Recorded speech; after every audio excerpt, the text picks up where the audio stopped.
భాగవత పద్య మకరంద ప్రియులారా నమస్తే. పోతన తరువాతి ప్రార్థనగా శ్రీ మహాలక్ష్మిని, ఆ తరువాత ముగురమ్మల మూలపుటమ్మను ప్రార్థిస్తున్నాడు. ముందుగా లక్ష్మీదేవి ప్రార్థన. హరికిన్ పట్టపు దేవి పుణ్యముల ప్రోవర్ధంపు పెన్నిక్క చందురుతో బుట్టువు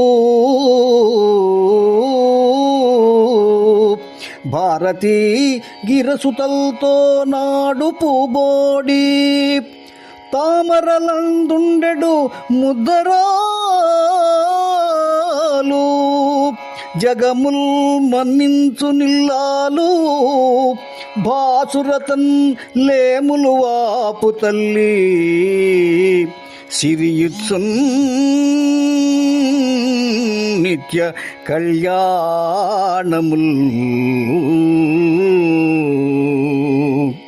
దేవదేవుడైన శ్రీ మహావిష్ణువు యొక్క పట్టపురాణి, పుణ్యరాశి, సిరి సంపదల కాణాచి, చంద్రుని తోబుట్టువు, సరస్వతీ పార్వతులతో కలిసి ఆడుకొని అలరుబోడి పద్మనిలయ, సమస్త లోకస్తులు పూజించే తల్లి, దారిద్ర్యాన్ని పటాపంచలు చేసే తల్లి అయిన ఆ ఆదిలక్ష్మికి నాకు నిరంతరం సౌభాగ్యాలనిమ్మని ప్రార్థన చేస్తున్నాడు పోతన అత్యంత భక్తి శ్రద్ధలతో.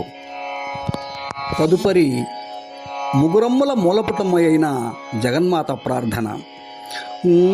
అమ్మలగన్నయమ్మ ముగురమ్మల మూలపుటమ్మ చాలా పెద్దమ్మ, సురారులమ్మ కడుపారడి బుచ్చినయమ్మ, తన్నులో నమ్మిన వేల్పుటమ్మల మనమ్ముల నుండెడియమ్మ, దుర్గమాయమ్మ కృపాబ్ది ఇచ్చుత మహత్వ కవిత్వ పటుత్వ సంపదల్.